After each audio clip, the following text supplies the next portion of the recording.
Bonjour, ici Sarah Gébert, fondatrice de Développement des affaires stratégistes, et aujourd'hui, on va parler des 3 critères du client idéal. Donc, il y a plusieurs étapes pour définir le client idéal. Définitivement, la première étape et la plus importante, c'est de déterminer le persona de notre client idéal. Ça, on va en faire une autre capsule. Mais aujourd'hui, ce que je voulais vraiment vous parler, c'est les 3 critères qui sont tellement importants. C'est des conversations qu'évidemment j'ai souvent avec mes clients, même si on a des clients que ça fait des années avec qui ils font en affaires, et quand on les passe dans les 3 fils de client idéal, des fois ça nous oblige et ça nous amène à repositionner notre pratique d'affaires, repositionner certains de nos clients. Donc, les 3 critères du client idéal sont: est-ce que c'est quelqu'un avec qui j'aime travailler? Est-ce que c'est quelqu'un avec qui c'est quelqu'un qui a besoin des services que j'ai à offrir ou des produits que j'ai à offrir? Et troisième, est-ce que c'est quelqu'un qui a la capacité de payer? Donc, si on les prend un à la fois, donc ça tombe bien parce que c'est ABC. Donc, si on prend le premier, c'est j'aime. Est-ce que c'est une personne avec qui j'aime travailler?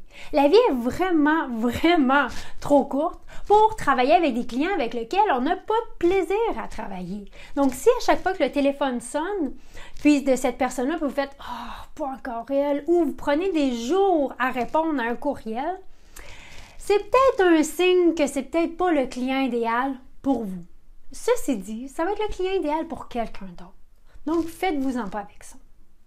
Deuxième, est-ce que la personne elle a besoin de qu'est-ce que vous avez à offrir?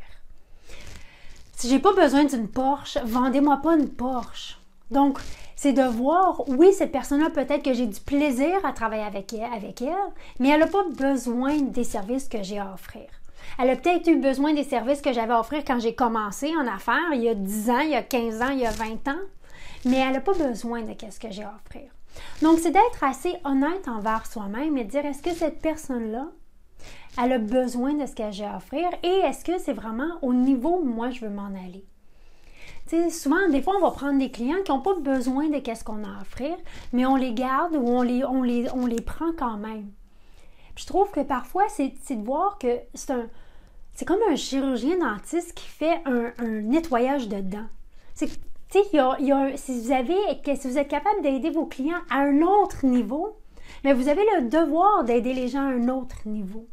Puis des clients, il y en a pour tout le monde.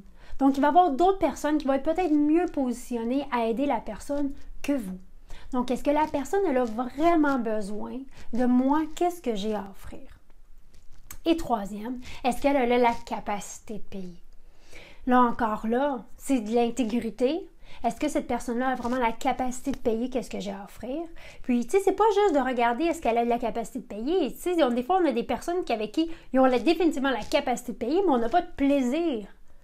Donc, le client idéal, c'est quelqu'un qui est à l'intersection de ces 3 critères-là. Donc, quelqu'un avec qui j'ai du plaisir à travailler, que j'aime, quelqu'un qui a besoin des solutions que j'ai à offrir et quelqu'un qui a la capacité de payer. Donc, voici votre mission cette semaine. Passez la liste de vos clients actuels, puis regardez. Est-ce qu'ils correspondent aux 3 critères de mon client idéal? Puis sinon, là, vous allez avoir des décisions à prendre. Donc, ça nous amène toujours à prendre des décisions parce que des fois, on garde des clients parce que, oui, c'est correct, des fois, on va prendre des clients, ils n'ont pas la capacité de payer, mais on veut les aider.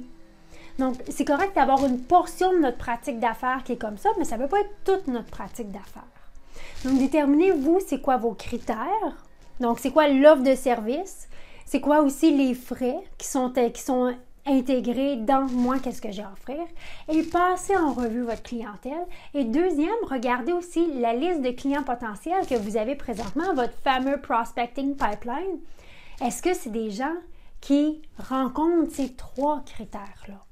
Et à partir de là, vous allez être capable de prendre des décisions qui sont beaucoup plus éclairées pour votre pratique d'affaires. Et si vous cherchez plus de ressources et plus d'outils justement pour bâtir et croître votre pratique d'affaires, mais je vous invite à rejoindre notre communauté.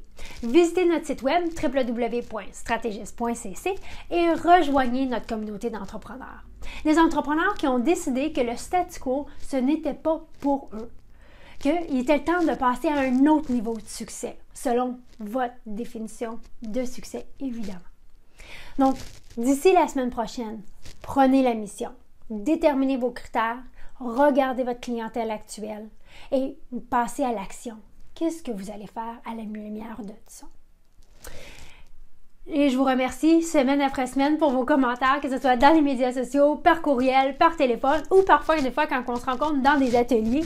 Les capsules, on les fait pour vous. Puis toujours se souvenir, c'est votre pratique d'affaires, c'est votre vie. C'est à vous de le concevoir comment vous le voulez. Donc, d'ici la semaine prochaine, prenez la mission, passez à l'action et on se voit mardi prochain.